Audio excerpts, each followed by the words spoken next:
Музей экстанган молодцы, гамастовать. Можно здание банде, шандала. Вперед пойди. Шагана кемелечи? Гамастовать. Главный барнафар, главный драться канале. Главный ба. Ну да, терес. Вот Таня звони, спроси с моего телефона. Олега Калазар пишет. А еще не получится, с моего номера. Куда тебе керемет приди будет за Каламан тебе? После на Калазар был загнан.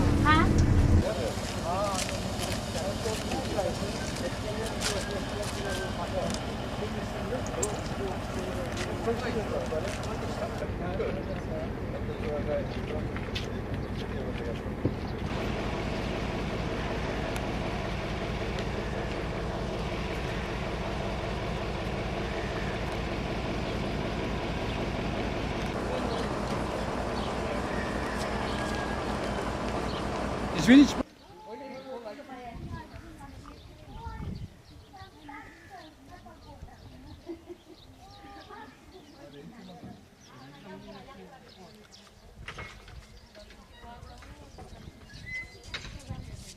Салам, не надо. Салам. Где бы надо? Нормально. Еребей.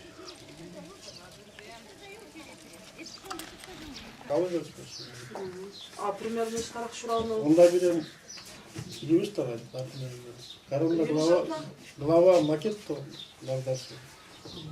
Столетие Ваймара было, потому что столетие фактически шел заново переделывать.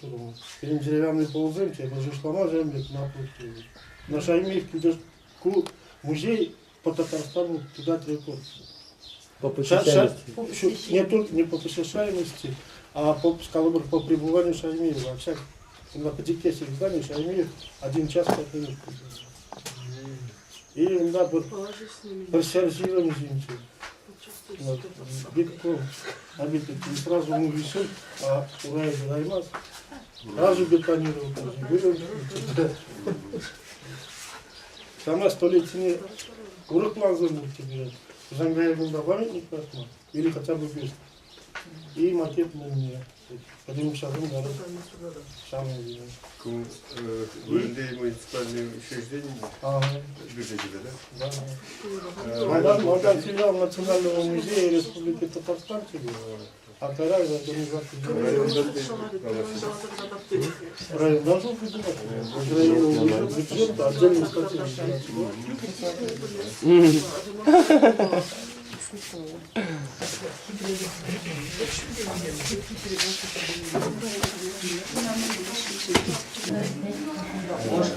Один хлопок у нас.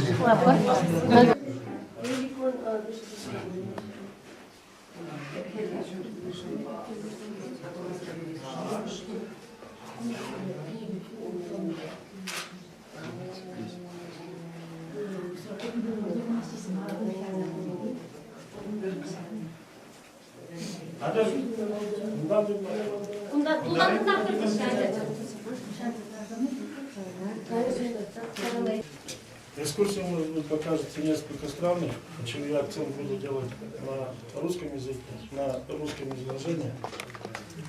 Потому что до открытия этого музея, за его функционирование, о Хузангае, как великом сыне Алькеевской земли, великом сыне Татарстана, практически никто не знал.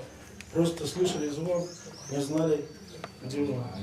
За время функционирования музея, за 8 лет, в музее побывали все первые руководители Республики Татарстан, и первый президент, дважды был нынешний президент Рустам Мухарович Миниханов, все правительство, все депутаты Госсовета Республики Татарстан. У нас работали первый Всероссийский канал телевидения, РТР, а федеральный телеканал «Культура» снял часовой фильм о нашем музее. И, по-моему, вот за это время нам удалось приобщить к жизнедеятельности, к творчеству нашего великого земляка Петра Петровича Хузангая не только посетителей, но и все руководство республики. Кто был на столетии празднования Узангая в Чебоксарах, вы помните, поздравительную телеграмму прислал тогдашний президент Республики Татарстан Антимир Шарипович Шаймиев. До этого не было. Столетие Узангая отмечалось по всему Татарстану. А у нас здесь, в Аркейском районе, прошла декада с участием чувашских деятелей культуры, литературы и искусства.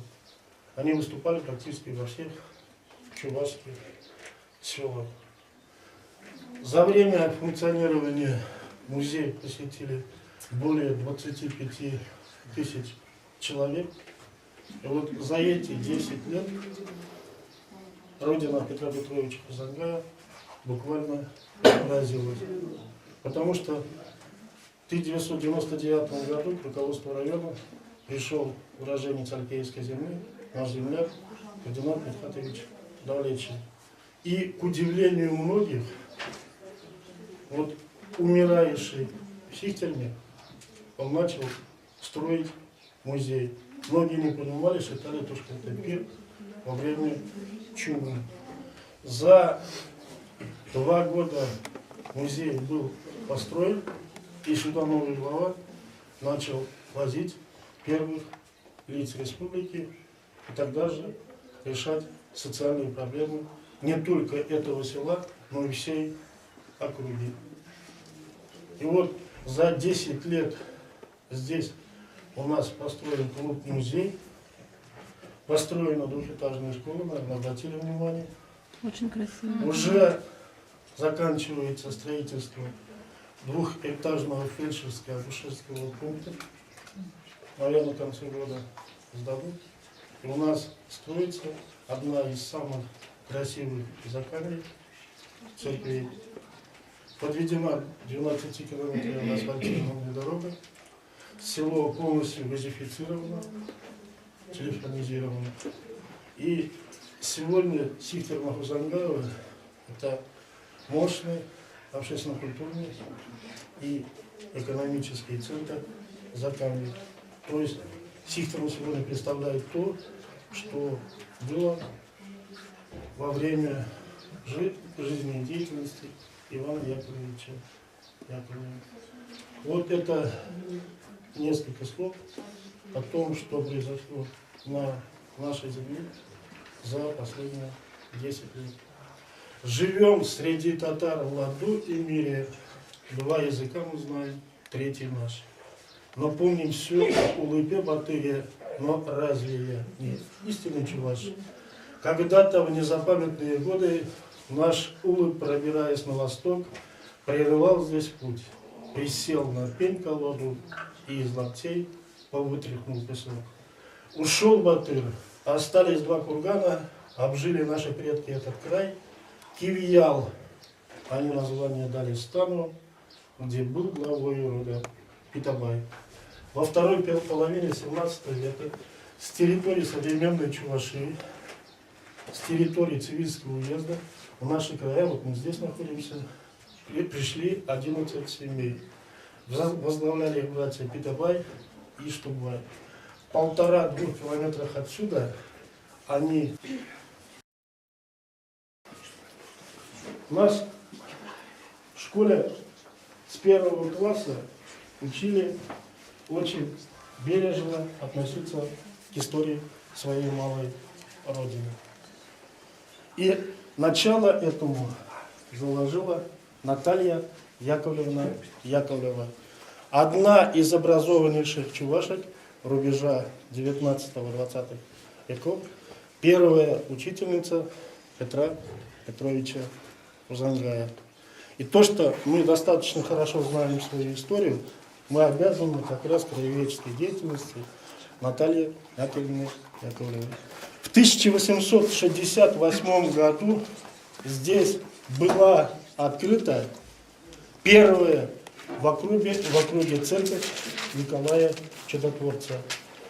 И должен сказать, то, что у нас работали здесь выдающиеся совершенно служители. Вы, конечно, слышали о Безднинском восстании, которое произошло в Спасском уезде в 1861 году. Точно такое же восстание, а может быть по масштабу даже более мощное, могло вспыхнуть в нынешнем районном центре Алексеевское. И это восстание предотвратил Александр Владимирович Мурзановский, будущий священнослужитель нашей церкви. Он договорился с начальником карательных войск, а потом уговорил крестьян решить этот вопрос мирными средствами. Ответственной поддержки Ильи Николаевича Ульянова здесь была открыта двухклассная земская школа. Первым учителем был Илья Савельевич Белогановский из села Бурганы Буинского уезда. Наша школа одна из самых знаменитых в Республике Татарстан, потому что еще в 1935 году решением правительства ТАССР, Татарской Республики, она была признана как образцовая, то есть лучшая школа Татарской автономной Советской Социалистической Республики. И вот наши учителя, многие наши учителя награждены государственными наградами. Мария Филипповна Лукаянова и Дмитрий Борисович Стратонов награждены высшими орденами СССР, орденом Ленина. И ряд учителей награждены орденами Трудового Красного Знамени и знак почета. И именно в эту школу в 1916 году к Наталье Яковлевне Яковлевой, которая в это время проходила здесь педагогическую практику, пришел Петя Замков, который в будущем стал национальной гордостью чувашского народа. Именно Наталья Яковлевна Яковлева привела Петру Казанкову любовь к словесности, любовь не только к родной чувашской, но и русской литературе. С 3 класса Петя Казанков издавал классную газету, а с 5 класса он редактировал журнал Сихтерминской школы, который назывался «Шурамбусь». В 1923 году Петя Казанков кончил 7 классов нашей школы и глубокой осенью ушел в Казань. До Казани добирался он почти что неделю, и в 1923 же году поступил в Восточный педагогический техникум. В официальном становлении Узангая как поэта оказали выдающиеся татарские литераторы, чувашские частицы, обозначающие принадлежность.